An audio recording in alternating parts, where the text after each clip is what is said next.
Saya baru ingat materinya tentang tasawuf ya. Apakah tasawuf itu warisan Nabi Muhammad atau warisan Hindu Buddha? Ya. Atau warisan agama-agama lain. Nah, nanti kita akan coba lihat ya. Tasawuf secara bahasa itu ulama berbeda pendapat asal katanya apa. Apakah tasawwafa dari kata sofa atau suf atau suffah. Perdebatan itu panjang sampai beberapa tahun ini orang masih membicarakan itu. Tapi kalau membicarakan tasawuf masih pada tataran ini ketinggalan zaman. Kalau membicarakan tasawuf bukan di situ definisinya apa. Ternyata imam ahli hadis namanya Al-Hafiz Abu Nu'aim menulis kitab dulu. Baru denger ya imam ahli hadis namanya Abu Nu'aim. Taunya Bukhari Muslim doang ya. Kalau orang ngaji hadis pasti kenal imam ini, namanya Abu Nu'aim Al-Asbihani. Siapa namanya? Abu Nu'aim Al-Asbihani. Imam Abu Nu'aim Al-Asbihani ini mengumpulkan riwayat dari Abu Bakar sampai zaman dia, perkataan ulama salafus soleh dan khalaf, ulama terdahulu, dan sampai zaman dia abad keempat tentang kerohanian Nabi. Setelah dikumpulkan, muncullah definisi tasawuf ratusan bahkan ribuan. Imam Zarruq bilang 2000, tapi saya itu nggak nyampe. Jadi setiap sahabat itu mewariskan sisi tasawuf Nabi. Sahabat Abu Bakar ada tasawufnya apa gitu. Dan beliau memulai dari nama Abu Bakar As-Siddiq radhiyallahu ta'ala anhu. Maka bagi imam ahli hadis namanya Abu Nu'aim Al-Asbihani, tasawuf itu bukanlah lain dari ajaran Islam, tapi tasawuf itu sama dengan fikih. Fikih itu warisan fikih ilmu zahirnya Nabi, itu fikih. Contoh, sholat sah itu bagaimana caranya? Bersuci. Yang disucikan dalam fikih zahir atau batin? Zahir atau batin? Fikih loh ya. Rukun 13. Syarat supaya sah rukun 13 ini sebelumnya harus wudu. Rukunnya 6. Hafal kan? Ya. Awal sama akhir doang hafal ya. Niat sama tertib. Lumayan lah. Ini semuanya dari awal sampai akhir menyebutkan kesucian zahir. Benar gak? Sholat rukun 13 dari niat, cuma niat yang pakai kolbu. Itu pun sekarang sudah dilafazkan usolli, ya kan? Aslinya kan itu di kolbu, Pak. Semua amalan-amalan yang dalam fikih itu semua amalan zahir. Nabi amalannya zahir saja atau ada batinnya? Ini beda dengan kebatinan ya. Batin itu artinya sisi terdalam dari manusia. Gimana? Di rukun 13 mulai dari pertama sampai nomor 13 ada nggak namanya khusyuk? Nggak ada. Adakah rasa menghinakan diri, khudu? Nggak ada. Itu di mana?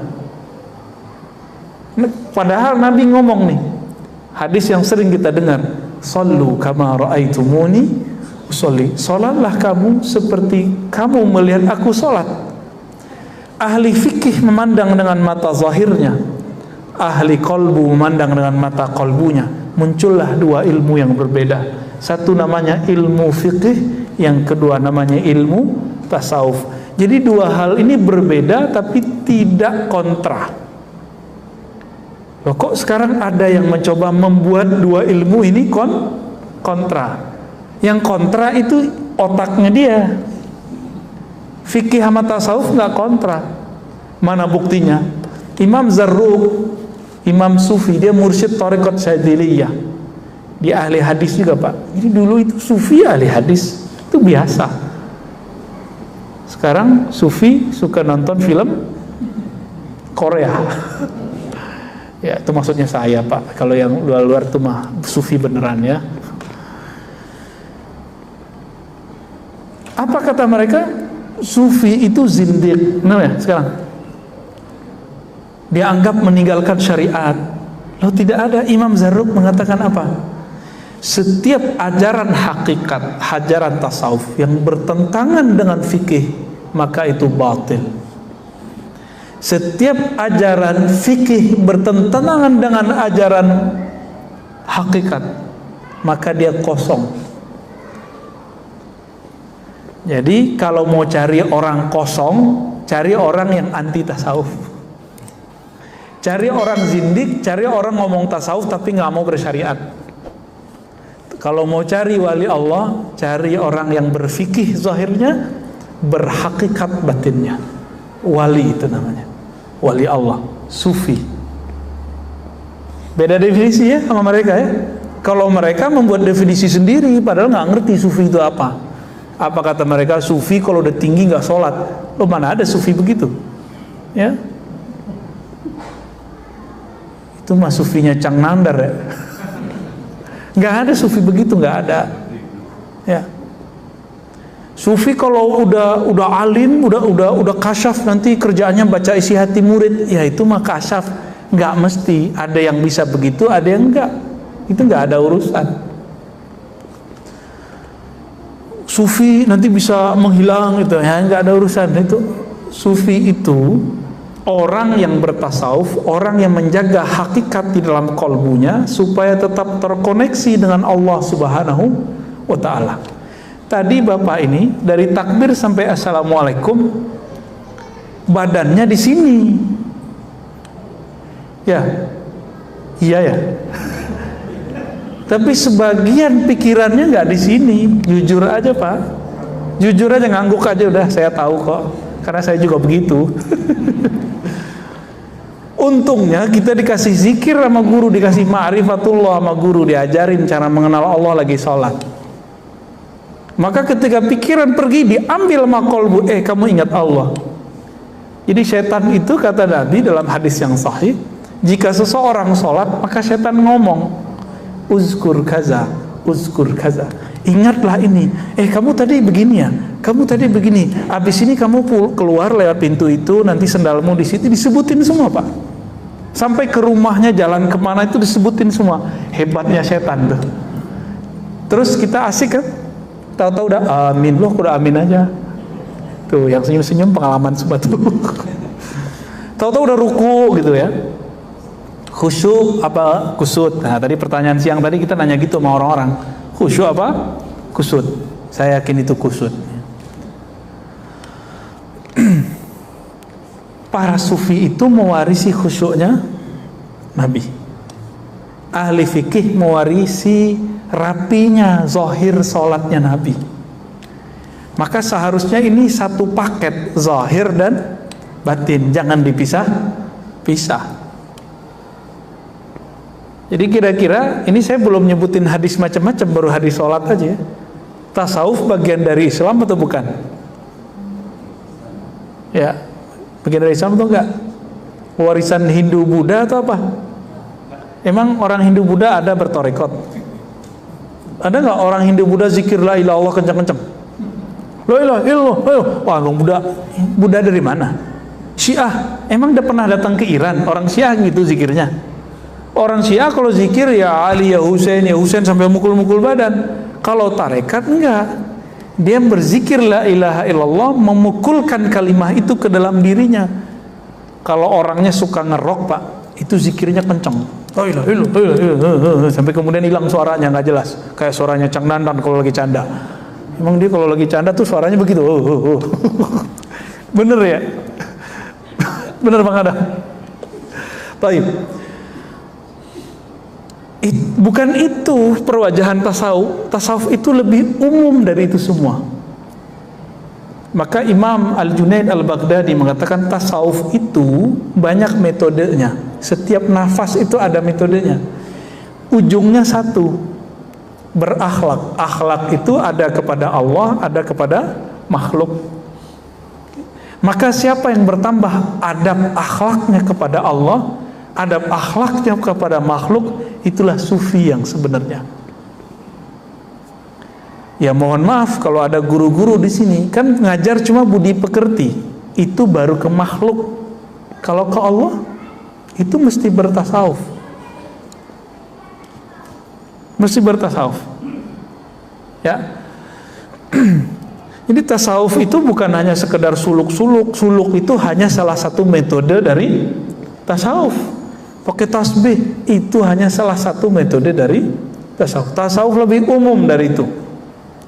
Masih ingat hadis Jibril, Nabi ditanya Islam, iman, ihsan. Fikih itu warisan dari al-Islam. Coba lihat, rukun Islam 5. Semuanya amal zahir bukan? Syahadat, sholat zahir, puasa zahir, zakat di luar zahir kita malah. Ya.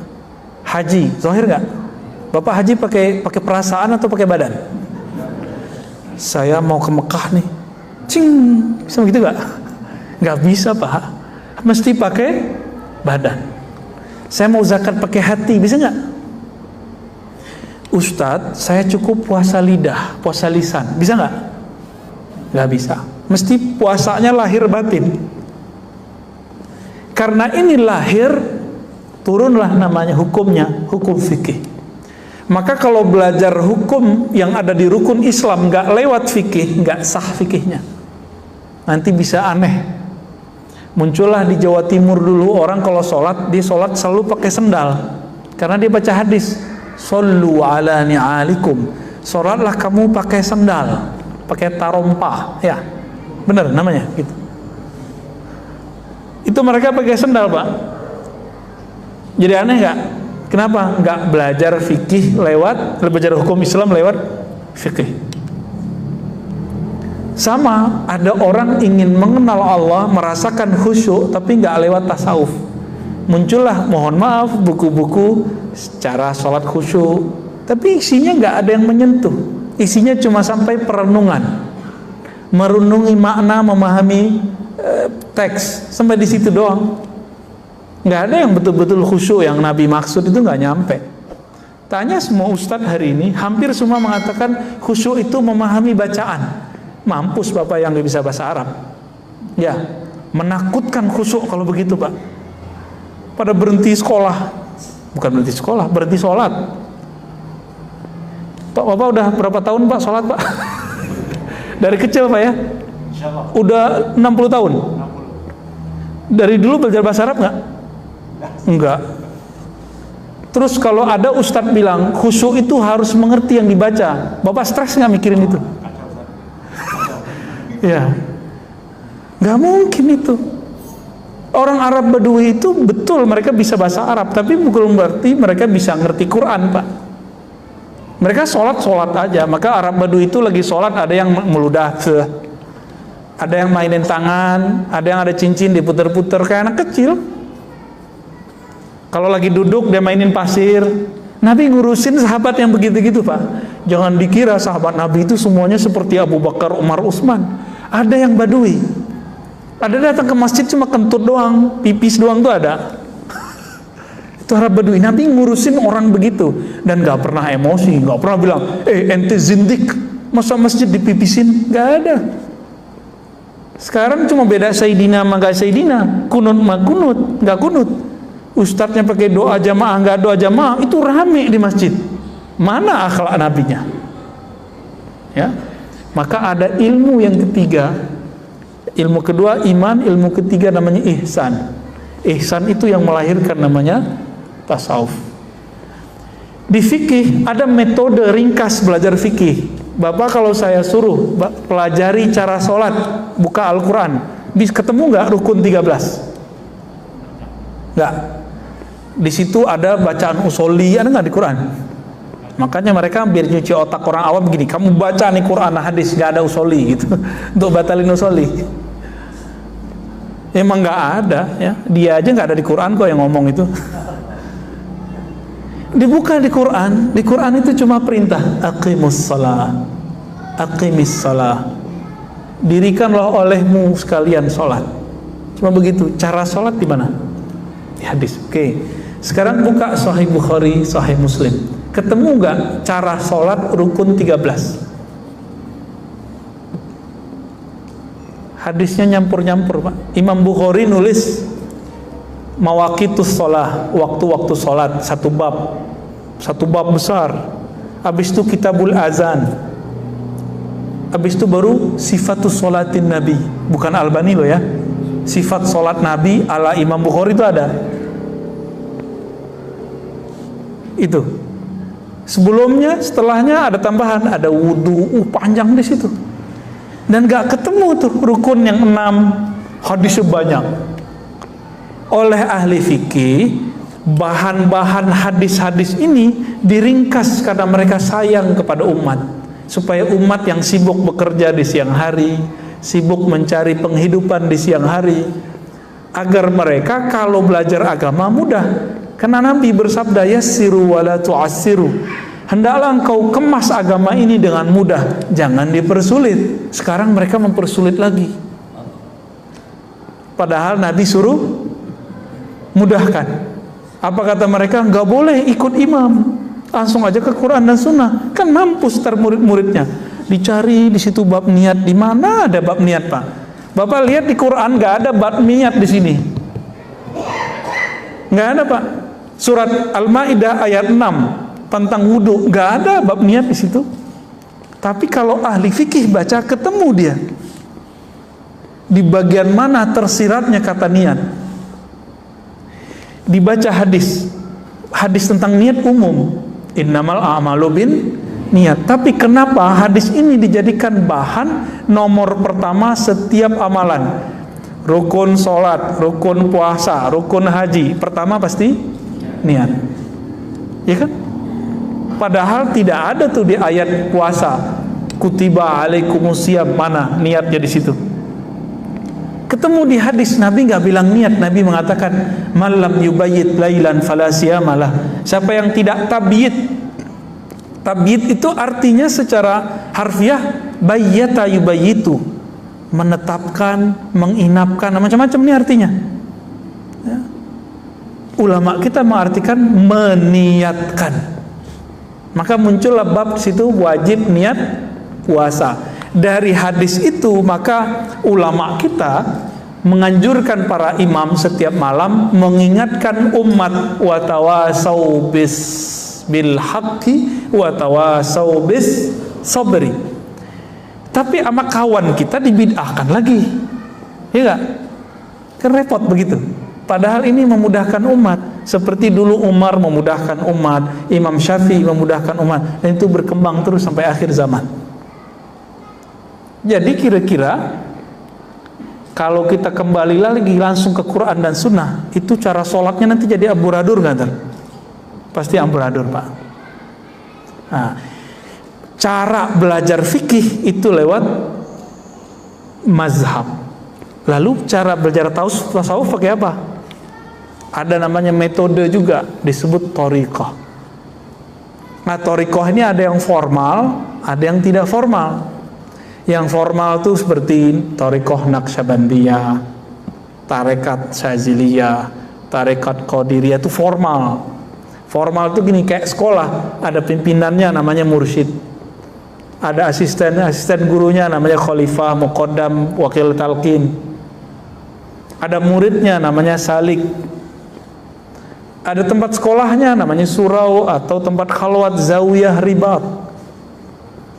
Apalagi ada kurikulumnya, maka zikirnya dimulai dari A sampai ke apa gitu. Kayak sekolah.